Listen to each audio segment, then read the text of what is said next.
Golf Central on YouTube is brought to you by the new Paradigm Woods and Irons from Callaway. Hello, I'm Anna Jackson, and this is your Golf Central update. Well, third round of the Honda Classic got wrapped up today, and it is 37-year-old veteran Chris Kirk who is taking the solo lead. The first 54-hole lead he has had solo since the 2015 Players. Third round of 4 under 66, finishing up at 13 under par for a 2-shot lead as he caught up with Rex Holgard.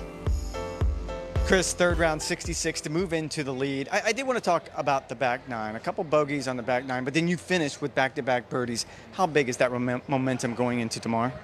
Yeah, it's huge, especially the way that I made those bogeys. I mean, they were awful bogeys, you know. I mean, I had such an easy chip shot on 13. I was looking at making it, and then I'd just gas it by, and then 16, I had a great second shot, almost flew into the hole and ended up back there on the fringe. And I feel like I should have known that. You know, it seems like every time you have to like pick up your putter up over the fringe and hit down on it, I tend to hit it a little bit too hard, and so obviously that, and misread the putt coming back a little bit. But yeah, I hit a great shot.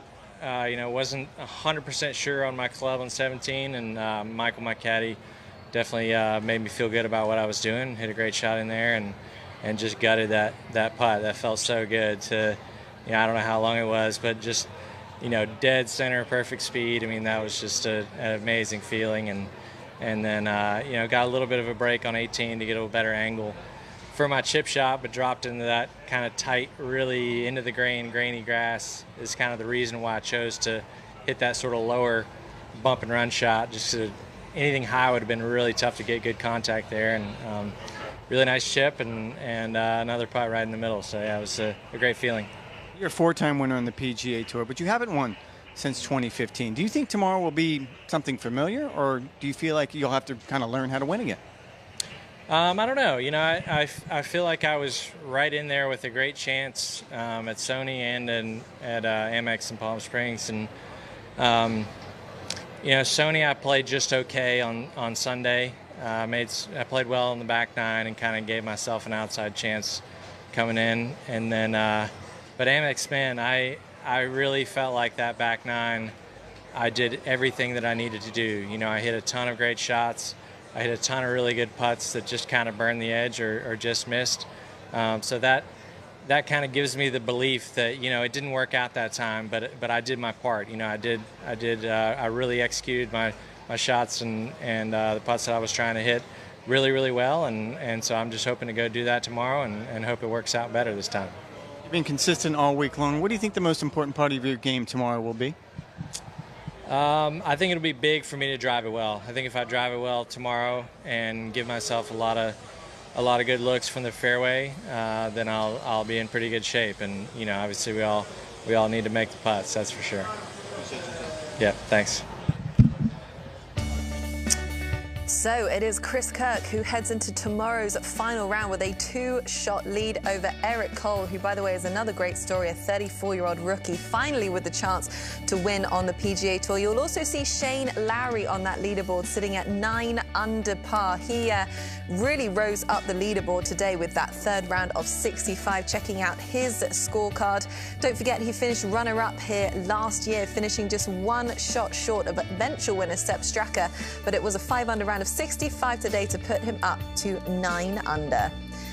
But this week, Shane Lowry is playing with a very heavy heart, you could say, wearing a ribbon of great significance on his hat, you can see here, following the unexpected passing of his uncle just a few days ago.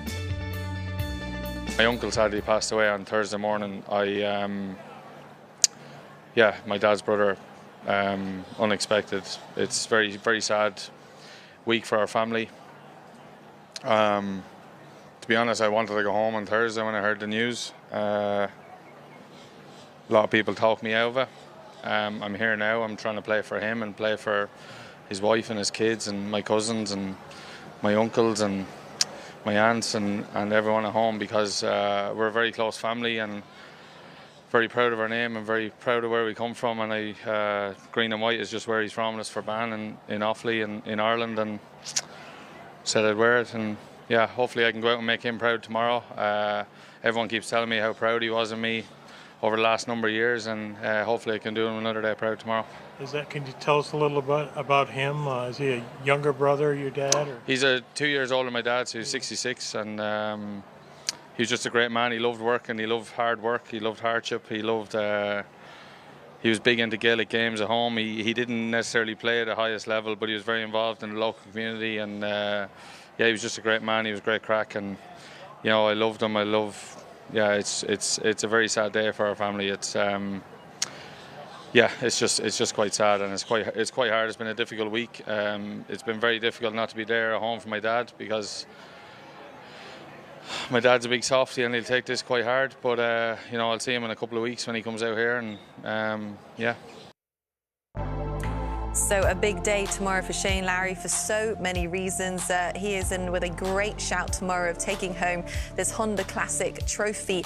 Home coverage begins at 1 p.m. Eastern here on Golf Channel, continues and wraps up over on NBC at 3 p.m. And then Mark Rolfing and myself will be here at 6 p.m. Eastern to wrap up Golf Central. Well, it was quite the entertaining day for young star Akshay Bhatia today. If you don't know what I'm talking about, we will show you in just a second, but let me tell you, 13 and 15 double bogeys on there, but it really was the trouble that he found on 6 that has got the golfing social media world talking. Yes, he went topless in a desperate trance to salvage his ball out of the water. He did ultimately go on to make par, and he spoke about this eventful moment with the media following his round. Take me through the wardrobe changes today and all the topless golf out there. Ever had a day like that? I mean, I've done it before, but not twice in a round, and yeah, I feel nasty, to say the least. I mean, thankfully, Presley, my girlfriend, brought me a change of clothes, but obviously it didn't matter because I changed, I got mud on my new pants. So, yeah, it was an interesting one, to say the least. So was it a full wardrobe change after 6 and then something else after 15? Just a change after 6. And then, so I just changed my pants. My shirt was fine because I took my shirt off twice. But, yeah, it was really gross.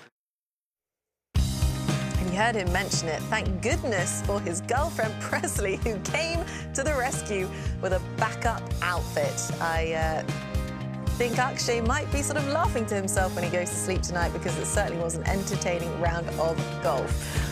Well, whoever gets the job done tomorrow at the Honda Classic, they are going to be facing one of the toughest stretches that exist out there on the PGA Tour in terms of closing stretches. 15 through 17, of course, the bear trap. So many balls are found in the water every year here. 25 balls have splashed inside these waters on the 15th hole, 23 balls on 17, and each hole is playing over par. So watch out for the drama tomorrow.